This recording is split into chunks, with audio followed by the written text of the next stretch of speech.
Students, आज के अपने वीडियो में हम डिस्कस करेंगे बेंजीन और उसके होमोलोगस। तो आज डिस्कस करने जा रहे हैं बेंजीन एंड इट्स होमोलोगस। तो बेंजीन, जैसा कि आप जानते हैं, बेंजीन का मॉलिक्यूलर फार्मूला जो है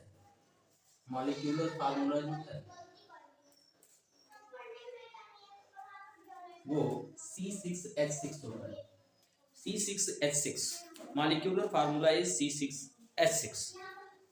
6 कार्बन और 6 हाइड्रोजन से ये बना हुआ कंपाउंड है। ये एक एरोमेटिक कंपाउंड है। एरोमेटिक कंपाउंड क्यों है? क्योंकि ये जितने भी कंपाउंड्स होते हैं इनका एक अपना प्लीजेंट स्मेल होता है। एरोमा वर्ड से एरोमेटिक कंपाउंड्स जो है डिराइव किया गया है। एरोमा वर्ड जो होता है, तो एरोमा एक ग्रीक वर्ड है और इसकी मीनिंग होती है प्लीजेंट स्मेल। तो पहले तो प्लीजेंट स्मेल वाले जितने थे उनको एरोमेटिक कहा गया, लेकिन बाद में इनकी एरोमेटिसिटी के बेस पे एरोमेटिक कंपाउंड्स को जो है एक्सप्लेन किया गया। चलिए इन सारी चीजों को हम समझेंगे। सबसे पहले हम बात करते हैं बेंजीन की। तो बेंजीन को एरोमेटिक कंपाउंड्स का पेरेंट कहते हैं। बेंजीन ही एरोमेटिक कंपाउंड्स का पेरेंट होता है। और बेंजीन के होमोलोगस को हम पढ़ेंगे। यहाँ जो इनका नॉमेनक्लेचर है, IUPAC ने मान्यता दी। नॉमेनक्लेचर जो है IUPAC ने मान्यता दी कि इनके कॉमन नेम को IUPAC कहती है कि इनका कॉमन नेम जो है, कॉमन नेम वही नेम जो है कि आप लोग लेके चलें, उसी नेम को इसने कहा कि नहीं, वही सिंपल सा नेम रहेगा जो इसका कॉमन नेम है, उसी को मान्यता दी। और जितने भी एल्काइल ग्रुप्स इस रिंग से जुड़ते हैं, बेंजीन के रिंग से जुड़ते हैं, तो कहते क्या हैं? उनको एल्काइल बेंजीन्स कहते हैं। उनको एल्काइल बेंजीन्स कहते हैं। जैसे मान लो हमने कहा ये जो है हमारा स्ट्रक्चर है बेंजीन का, बेंजीन हो गया, ये बेंजीन हो गया। इसमें अगर हमने क्या किया, एक हाइड्रोजन को डिस्प्लेस कर दिया और उसकी जगह पे एक एल्काइल ग्रुप जोड़ दिया, तो इसको हम कहेंगे मेथाइल बेंजीन। एक इसका कॉमन नेम भी है, इसको टॉलुइन कहते हैं। ये टॉलुइन है। इसी तरह से अगर मान लो कि एथाइल ग्रुप इसमें जुड़ गया, यहाँ पे हमने क्या किया, यहाँ पे हमने CH2 CH3 को जोड़ दिया, तो ये एथाइल ग्रुप है, तो इसको कहेंगे एथाइल बेंजीन। इसी तरह से मान लो अगर इसके साथ कुछ इस तरह का स्ट्रक्चर आ गया, यहाँ पे CH है और यहाँ भी CH3 जुड़ा हुआ है, यहाँ भी CH3 जुड़ा हुआ है, तो ये आइसोप्रोपाइल ग्रुप है। आप देख रहे हो आइसो स्ट्रक्चर, तो इसको कहते हैं आइसोप्रोपाइल बेंजीन। ये कहलाता है आइसोप्रोपाइल बेंजीन। तो इस तरह से ये आइसोप्रोपाइल बेंजीन हो गए। अगर मान लेते हैं हम कि एक और नाम है, इसको हम बता रहे हैं अभी आपको, इसका एक और नेम है, इसको हम लाइसिन भी कहते हैं। सॉरी, ये आइसोप्रोपिल बेंजीन जो है इसको क्यूमीन कहते हैं। ये क्यूमीन है, ये कॉमन नेम है हमारा। तो कॉमन नेम भी इसके साथ साथ चलता है। आगे अब हम डिस्कस करेंगे। मान लो कि यहाँ सिर्फ एक हाइड्रोजन यहाँ से डिस्प्लेस हुआ। एक हाइड्रोजन डिस्प्लेस होकर ये सारे ग्रुप जुड़े हैं। यहाँ मेथाइल ग्रुप जुड़ा, यहाँ एथाइल ग्रुप जुड़ा, यहाँ आइसोप्रोपाइल ग्रुप जुड़ा, तो एक हाइड्रोजन खाली यहाँ पे डिस्प्लेस हुए। अब क्या हुआ, अगर मान लो कि दूसरे कार्बन के हाइड्रोजन को भी डिस्प्लेस करें, उसके जगह पे दूसरा ग्रुप जोड़े, तो इसका नेम क्या होगा? चलिए कुछ देखते हैं आगे, इसके थोड़े से और नेम को जानते हैं, फिर जो है कि आगे की चीजों को समझेंगे। ये सारे मान लो ये कि एक मेथाइल बेंजीन था या मोनोमेथाइल बेंजीन था, एक हाइड्रोजन हटा तो यहाँ जुड़ गया। अब एक और हाइड्रोजन अगर हट जाए तब एक और मान लो मेथाइल ग्रुप जुड़ जाए तो डाई मेथाइल बेंजीन कैसा होता है उसको देख लेते हैं।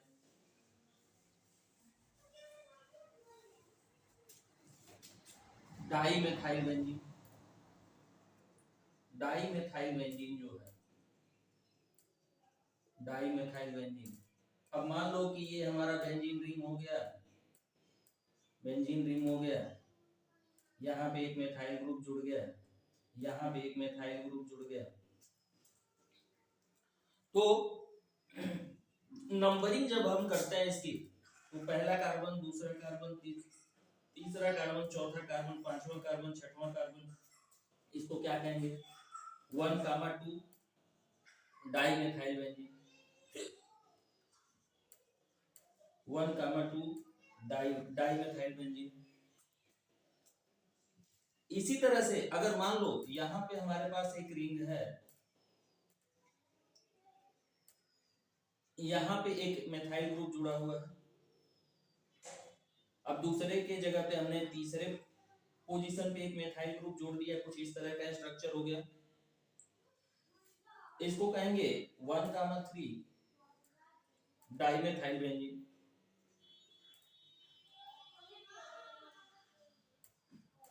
Dimethyl benzene. उसी तरह से अगर मान लो हमने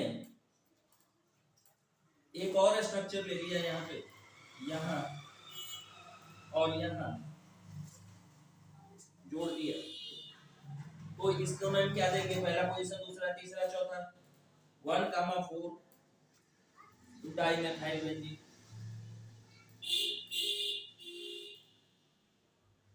1,4 डाइमेथाइल बेंजीन। इनको एक और नाम देते हैं, इस पोजीशन को कहते हैं, इस पोजीशन को जैसे यहां देख लो,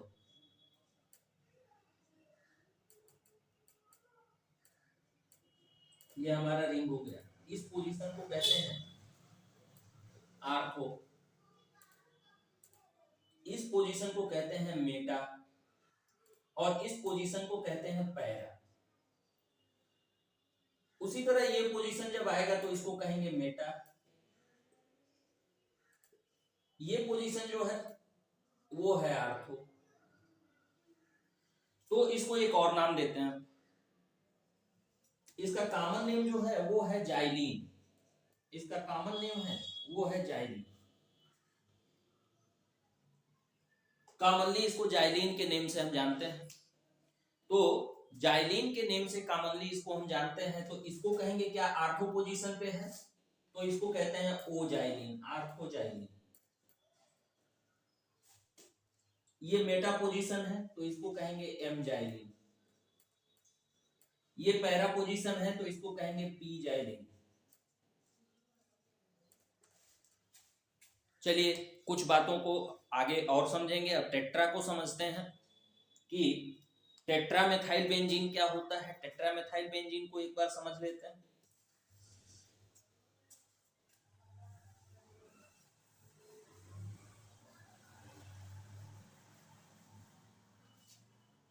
टेट्रामेथाइल बेंजीन,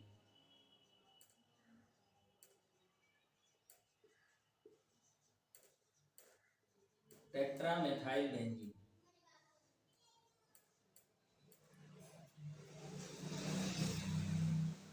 चलिए टेट्रामेथाइल बेंजीन को डिस्कस करते हैं। मान लिया कि हमारे पास बेंजीन रिंग है, यहाँ पे जुड़ा हुआ है CH3, यहाँ पे जुड़ा हुआ है CH3, एक और CH3 को हम यहाँ जोड़ दें।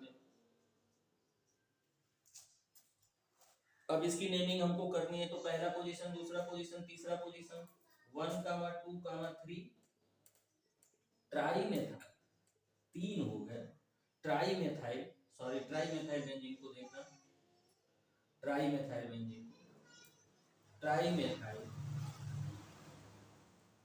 Trimethyl benzene. इसी तरह से अगर मान लो हम, ये बेंजीन रिंग है हमारी, यहाँ पे जोड़ दिए, यहाँ पे जोड़ दिया और यहाँ पे जोड़ दिया, इसको नेम क्या देंगे,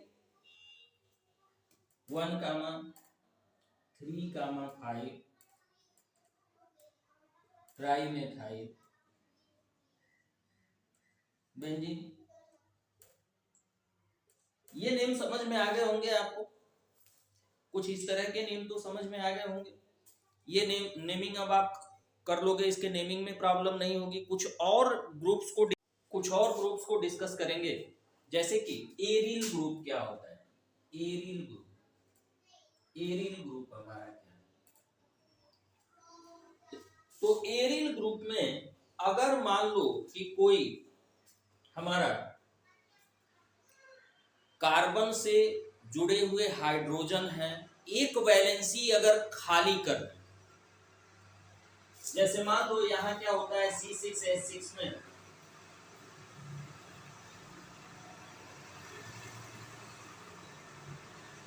यहां भी एक हाइड्रोजन जुड़ा है, यहां भी एक हाइड्रोजन जुड़ा है, यहां भी एक हाइड्रोजन जुड़ा है, इस कार्बन से भी एक हाइड्रोजन जुड़ा है, इस कार्बन से भी, इस कार्बन से भी एक हाइड्रोजन जुड़ा है, सबसे एक एक हाइड्रोजन जुड़ा हुआ है।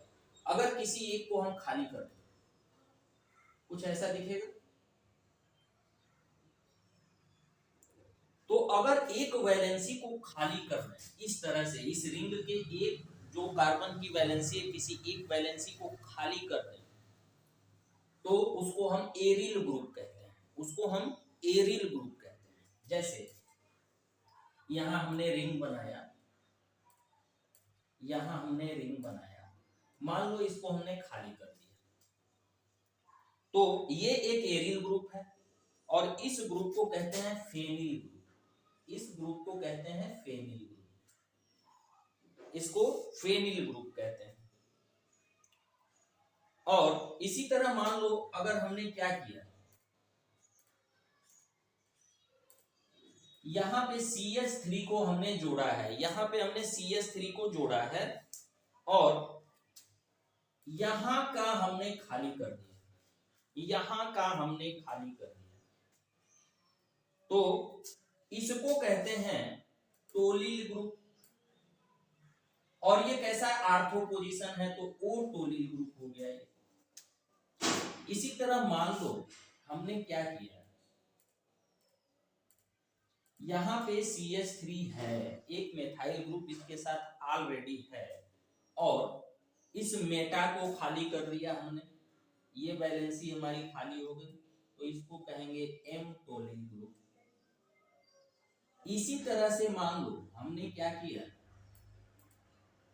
ये रिंग है, CH3 यहां लगा हुआ है, यानी कि ये क्या है, टॉलुइन है, तो इसको अगर हमने खाली कर दिया तो इसको कहते हैं पी टोलिल ग्रुप। पी टोलिल ग्रुप हो गया ये। चलिए एक और ग्रुप को डिस्कस कर लेते हैं, एक और ग्रुप हमारा देखते हैं कि उसको डिस्कस करते हैं, वो कैसा है। इसको कहते हैं एरल्किल ग्रुप या एर एल्काइल ग्रुप। एर एल्काइल ग्रुप, एर एल्काइल ग्रुप।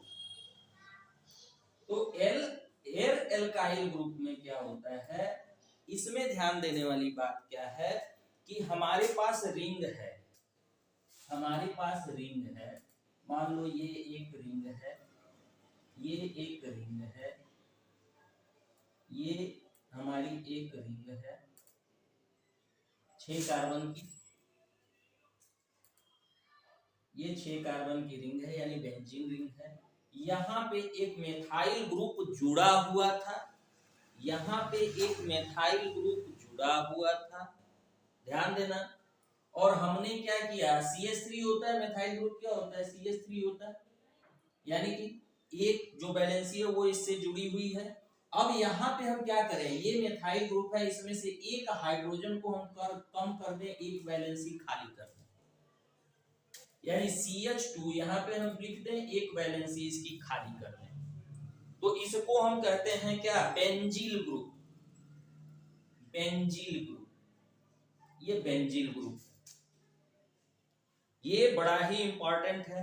बेंजील, बेंजल, बेंजो, इसमें बड़ा कंफ्यूजन होता है, बेंजील, बेंजल, बेंजो। तो जान लो, इसको मैं बता रहा हूं। अब यहाँ पे यही ग्रुप है हमारे पास, सेम ऐसा ही ग्रुप है, यानी कि ये 6 कार्बन तो रिंग में है, यहाँ पे एक मेथाइल ग्रुप जुड़ा हुआ था। अब इसकी 2 वैलेंसी अगर हम खाली कर दें, एक हाइड्रोजन इसके पास सिर्फ रह गया, 2 वैलेंसी इसकी खाली हो गई, तो इस ग्रुप को कहते हैं बेंजल। बेंजल, ये तो बेंजिल ग्रुप हुआ, ये बेंजल ग्रुप हो गया। अब बेंजो ग्रुप की बात करेंगे। इसी तरह से अगर मान लो, इसी तरह से हम क्या करें कि यहाँ पे हमारा रिंग है, यहाँ हमारा C जुड़ा हुआ है, और तीनों को हम हटा दें, तीनों हाइड्रोजन रिमूव हो गए। CH3 के जो 3 हाइड्रोजन थे, तीनों रिमूव हो गए, तो 3 वैलेंसी इसकी खाली हो गई। इसको कहते हैं बेंजो। बेंजो, तो यहाँ ये कंफ्यूजन दूर हो गया। बेंजील ग्रुप क्या होता है, बेंजल ग्रुप क्या होता है, बेंजो ग्रुप क्या होता है, कंफर्म हो गया होगा। चलिए, तो अब अभी तक तो हम लोगों ने थोड़ा सा परिचय पाया, इसके नेम कैसे रखते हैं, इनके होमोलोगस जो हैं या फिर जो डेरिवेटिव आता है बेंजीन का, उसका नेम कैसे रखेंगे। अब चलिए आगे चलते हैं और हम जानेंगे इसके स्ट्रक्चर। तो structure of benzene, structure of benzene,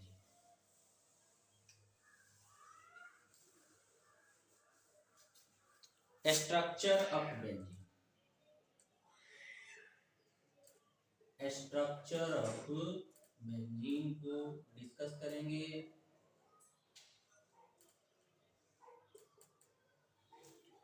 देखिए, स्ट्रक्चर बहुत लंबे समय तक सिर्फ ये माना जाता था कि ये कोल्टार से ऑब्टेन किया जाता है, कोल्टार से ही ये हमको मिलता है। बाद में काफी लंबे समय तक, सबसे पहले इसको डेराइव करने का काम लगभग 1825 में, 1825 में जो है इसको डेराइव किया गया था। उसके बाद लंबे समय तक इसके स्ट्रक्चर के बारे में किसी को कुछ पता नहीं था। लंबे समय तक इसके स्ट्रक्चर को किसी ने भी बताया नहीं था कि कैसा स्ट्रक्चर इसका होता है। बाद में लगभग 1865 में ऑगस्ट केकुले ने इसके स्ट्रक्चर को बताया, और इन्होंने बताया कि 6 कार्बन वाला एक रिंग स्ट्रक्चर ये होता है, साइक्लो स्ट्रक्चर होता है, साइक्लिक स्ट्रक्चर होता है, और अल्टरनेट डबल बॉन्ड इस पे होते हैं। यानी यहाँ डबल बॉन्ड होगा तो यहाँ नहीं होगा, यहाँ होगा, फिर यहाँ होगा, तो अल्टरनेट डबल बॉन्ड होते हैं। एक एक वैलेंसी जो बचती है सब हाइड्रोजन से जुड़ी होती है, सब हाइड्रोजन से जुड़ी होती है। ऐसा 1865 में अगस्त केकुले ने बताया कि इस तरह का स्ट्रक्चर होता है। अब कार्बन को अगर हम शो न करें, हाइड्रोजन को शो न करें, तो इस स्ट्रक्चर को ऐसे हम शो करते हैं, ऐसे, इस स्ट्रक्चर को ऐसे शो करते हैं। तो यहाँ पे जो इनका स्ट्रक्चर था, ये ठीक था या नहीं था, एक्सेप्टेबल था या नहीं था, एक्सेप्टेबल था या नहीं था, इसके लिए कहा यह गया कि अगर इनका स्ट्रक्चर केकुले का सही है, अगर केकुले का स्ट्रक्चर सही है, जो स्ट्रक्चर उन्होंने दिया है अगर वो सही है, तो यहाँ 2 तरह के हमारे आर्थो आइसोमर मिलेंगे डाइब्रोमीन। आर्थो आइसोमर 2 तरह के मिलेंगे। आर्थो आइसोमर्स, आर्थो मतलब समझ रहे होंगे आप लोग, ये पोजीशन, या फिर ये पोजीशन। तो अगर ये स्ट्रक्चर है तो डाइब्रोमीन के साथ यानी कि Br2 के साथ जब एडिशन रिएक्शन कराएं हम या फिर डिस्प्लेसमेंट रिएक्शन हो हाइड्रोजन से ये कह दें, तो होगा क्या कि दो तरह के आइसोमर्स हमको आर्थो पोजीशन पे मिलेंगे, दो तरह के आर्थो पोजीशन पे मिलेंगे। उसी तरह से दो तरह के मेटा पोजीशन पर भी मिलेंगे, उसी तरह से दो पैरा पोजीशन पर भी मिलेंगे। चलिए तो दो कम से कम आर्थो आइसोमर्स को देखते हैं। अगर मान लो हमने सेम स्ट्रक्चर लिया, यहाँ डबल बॉन्ड है, यहाँ डबल बॉन्ड है, यहाँ डबल बॉन्ड है, तो यहाँ एक ब्रोमीन को जोड़ दें, यहाँ एक ब्रोमीन को जोड़ दें, तो ये आर्थो डाइब्रोमाइड हुआ हमारा, ओ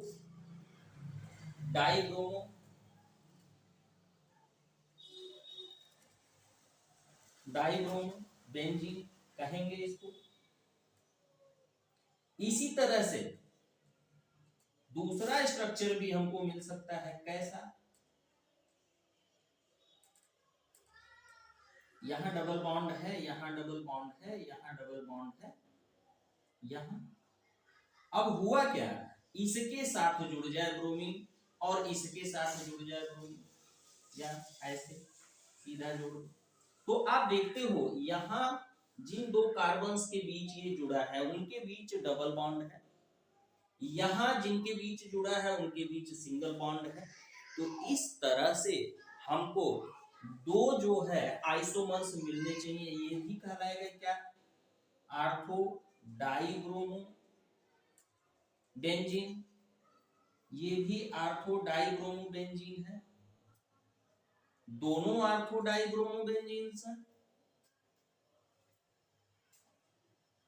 अब यहां पे अंतर क्या है कि जिनसे दोनों कार्बन से ब्रोमीन जुड़ा हुआ है हाइड्रोजन को डिस्प्लेस करके, उनके बीच डबल बॉन्ड है, और यहाँ पे जिनसे जुड़ा हुआ है उनके बीच सिंगल बॉन्ड है।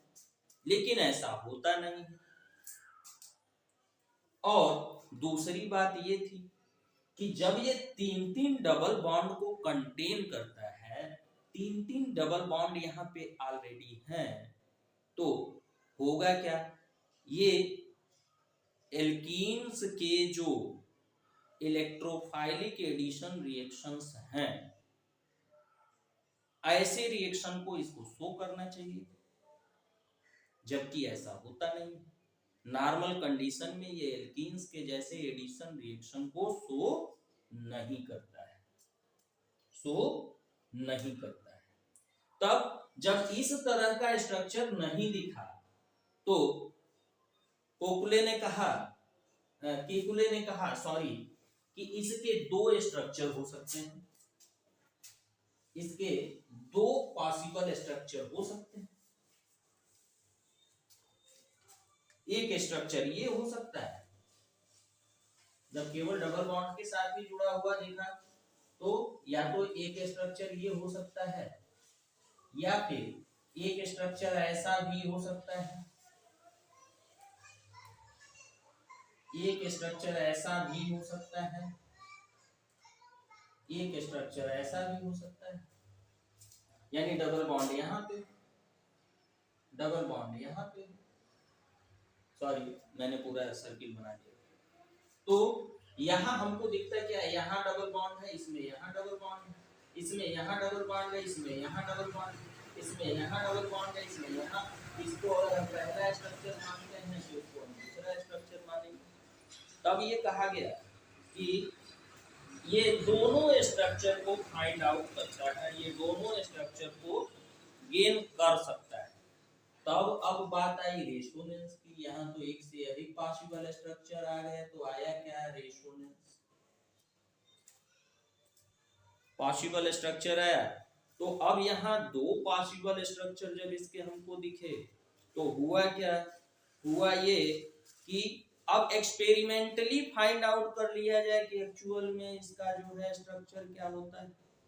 तो जब एक्सपेरिमेंटली फाइंड आउट करने की बात हुई, एक्सरे डिफ्रैक्शन से देखा गया, तो पाया ये गया कि ना डबल बॉन्ड का बॉन्ड लेंथ जो हमने पढ़ा है कि डबल बॉन्ड का बॉन्ड लेंथ होता है 133 पिकोमीटर, सिंगल बॉन्ड का बॉन्ड लेंथ होता है 154 पिकोमीटर। चलिए थोड़ा सा बड़ा करके देखते हैं, थोड़ा सा समझ में आएगा। रेसोनेंस को जानते हैं, तो रेसोनेंस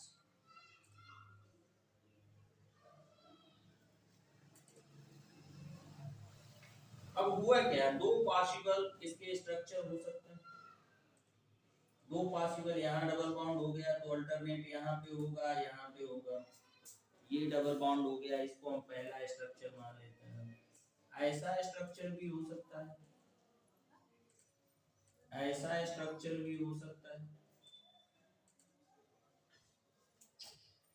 कि डबल बॉन्ड यहाँ पे ना हो के यहाँ पे हो, अल्टरनेट इसको छोड़ के यहाँ पे हो, इसको छोड़ के यहाँ पे हो, ये दूसरा स्ट्रक्चर हो।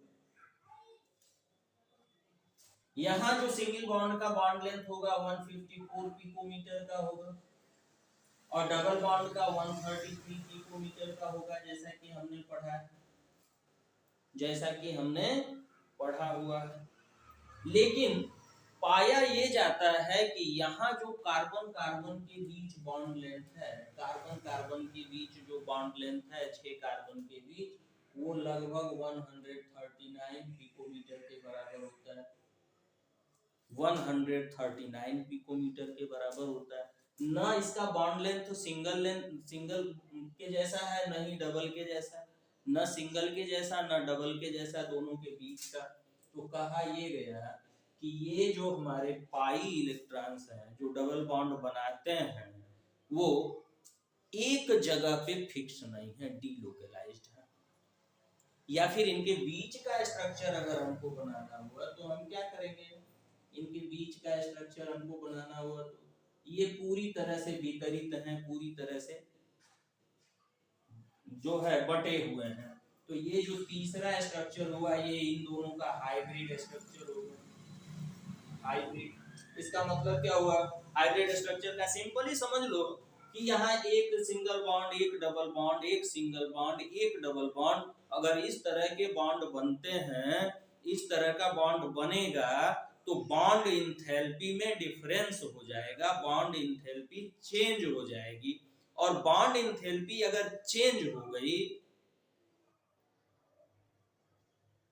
मान लो यहाँ पे बॉन्ड इंथैल्पी कुछ और होगी, यहाँ पे बॉन्ड इंथैल्पी कुछ और होगी, यहाँ इन कार्बन्स के बीच डबल बॉन्ड है, यहाँ इन कार्बन्स के बीच सिंगल बॉन्ड है, तो बॉन्ड इंथैल्पी अलग हो ही नहीं सकती। एक्सपेरिमेंटली ये पाया गया कि जो बॉन्ड 6 कार्बन के बीच बनता है उनकी बॉन्ड इंथैल्पी एक जैसी होती है, उनकी बॉन्ड इंथैल्पी में कोई डिफरेंस नहीं होता, मतलब बॉन्ड लेंथ में भी कोई डिफरेंस नहीं होगा।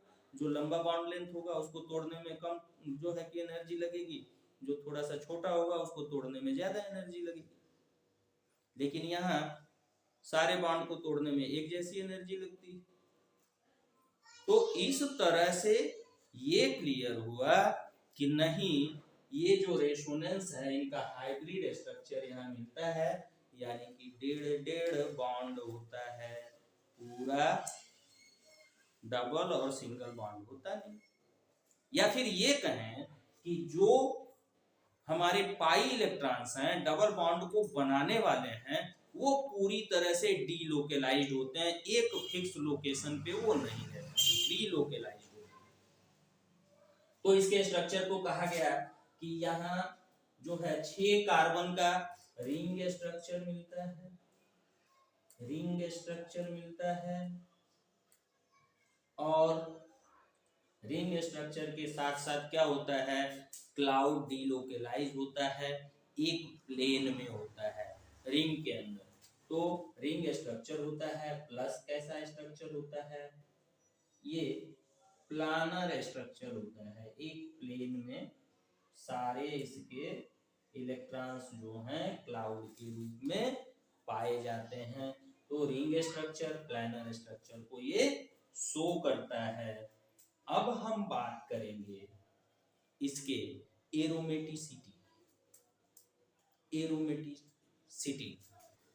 चलिए तो एरोमेटिसिटी को जानते हैं, और यही आज के वीडियो के लिए बेंजीन और इट्स होमोलोगस का वीडियो का लास्ट टॉपिक होगा आज के वीडियो का, क्योंकि वीडियो बहुत लंबा हो जाएगा, तब भी आप लोग देखते देखते पूरी तरह से बोर होते हो।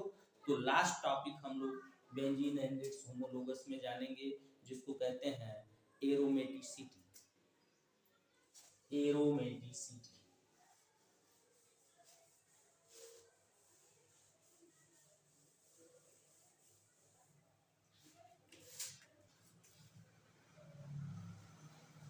एरोमेटिसिटी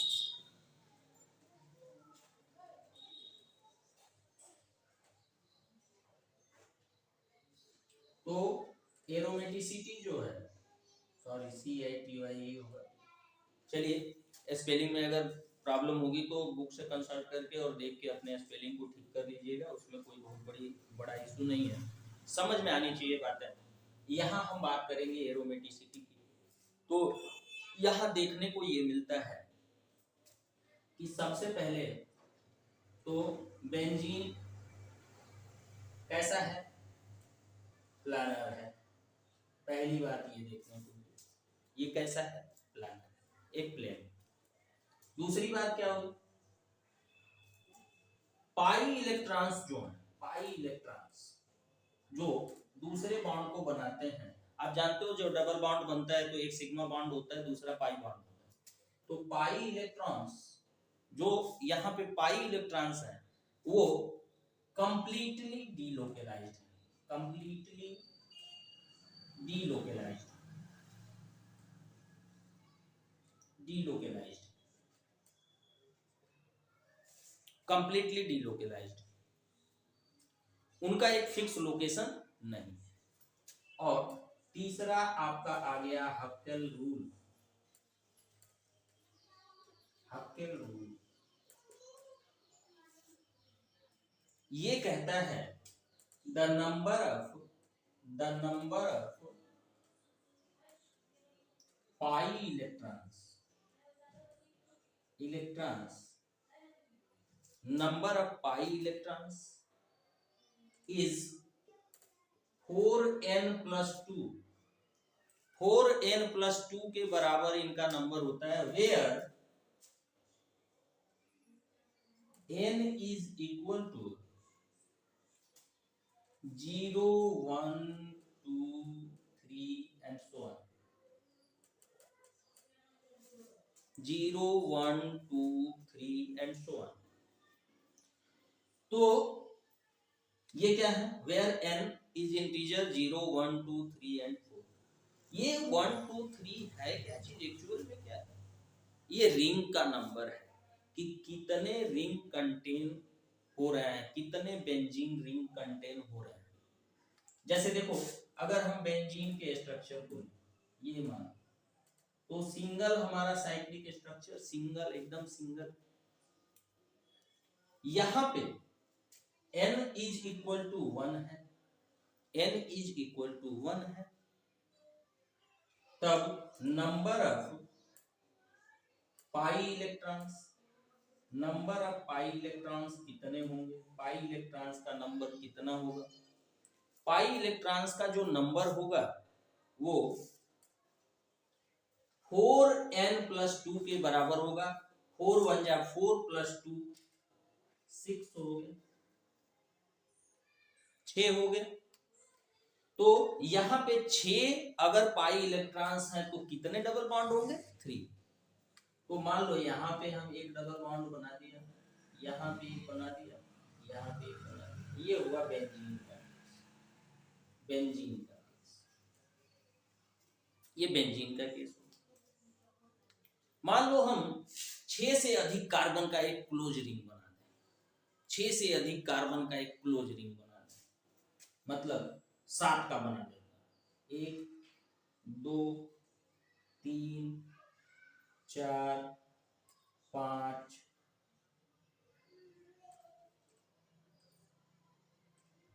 थोड़ा सा छोटा कर दें 6 और ये 7 का रिंग होगा, मान लो ऐसा थोड़ा सा कर देते हैं, ये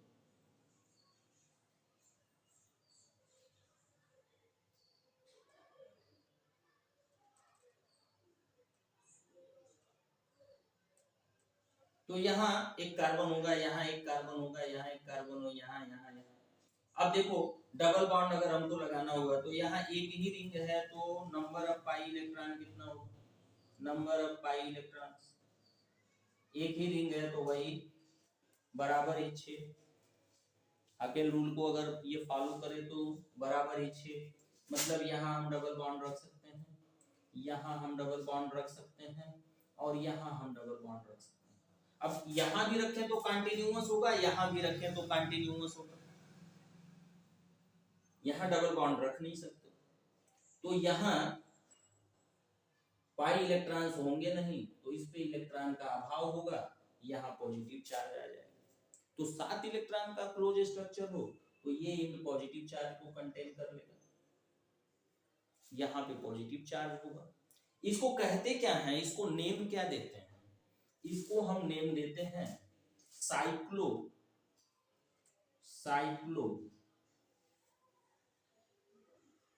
hepta cyclohepta triene, cyclohepta triene. Hepta 7 carbon 3 double bond तो ट्राइइन। चलिए एक और स्ट्रक्चर को देखते हैं, एक और स्ट्रक्चर को देखते हैं।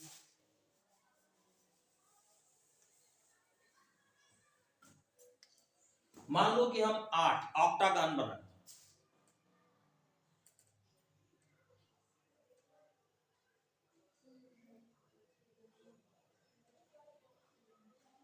एक दो तीन चार पाँच छह सात और एक,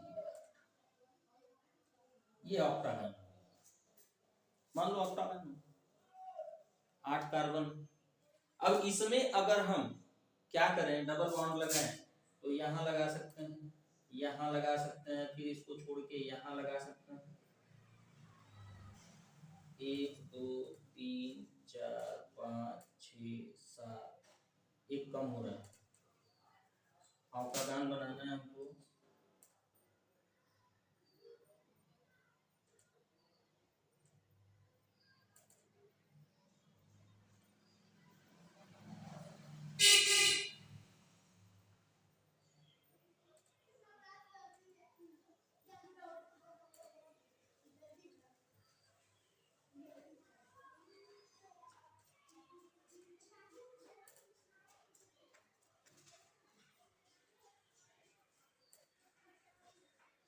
तो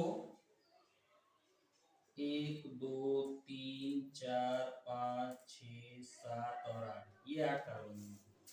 अब यहाँ का क्या आप यहाँ रख सकते हो, इसको अल्टरनेट करके यहाँ रख सकते हो, इसको अल्टरनेट करके यहाँ रख सकते हो, इसको अल्टरनेट करके यहाँ रख सकते हो। अब अल्टरनेट हमारे पास कितने हो गए, यहाँ एक ही रिंग है तो पाई इलेक्ट्रॉन्स का नंबर तो हॉकेल रूल के अकॉर्डिंग कितना होना चाहिए, हॉकेल रूल के अकॉर्डिंग कितना होना चाहिए, 6 होना चाहिए।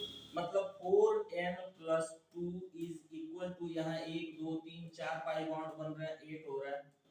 तो अब 4n = क्या होगा, 6 होगा। Then n = 6/4 means 1.5। तो रिंग 1.5 तो हो नहीं सकता, हॉकेल रूल को ये फॉलो नहीं करता। उन्होंने कहा n का वैल्यू या तो 0 हो सकता है, या 1 हो सकता है, या 2 हो सकता है, या 3 हो सकता है, या 4 हो सकता है, इंटीजर हो सकता है।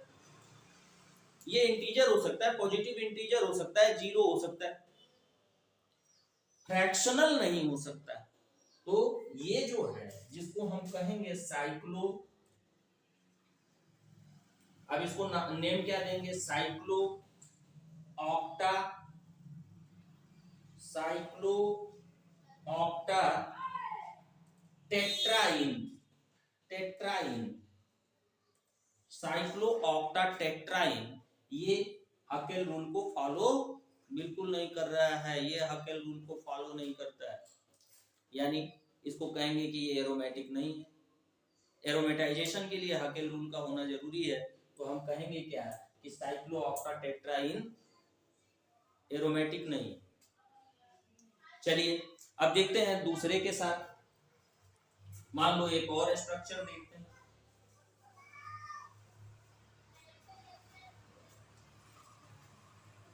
एक और स्ट्रक्चर देखते हैं।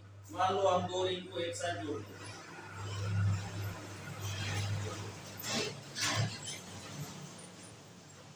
ये दो रिंग को हमने एक साथ जोड़ दिया, यानी n का वैल्यू जो हो गया वो 2 हो गया। तो कितने डबल बॉन्ड होंगे, यानी पाई इलेक्ट्रॉन्स का नंबर कितना होगा देख लेते हैं। पाई इलेक्ट्रॉन्स का नंबर कितना होगा, 4 2 जा 8 प्लस 2 मतलब 10, 10 का आधा 5, ऐसे कर सकते हैं। 3 हो गए इसमें और 2 हो गए इसमें, 5, तो 5 डबल बॉन्ड होंगे। इसको कहते हैं नेप्थेलीन। नेप्थेलीन ये हमारा है नेप्थेलीन। उम्मीद है आपको आज का वीडियो पसंद आएगा, अच्छा लगेगा। अगर वीडियो अच्छा लगे तो सब्सक्राइब करें और दूसरे को भी फॉरवर्ड करें, ताकि वो भी वीडियो से अपने केमिस्ट्री को पढ़ सकें। Thanks for watching.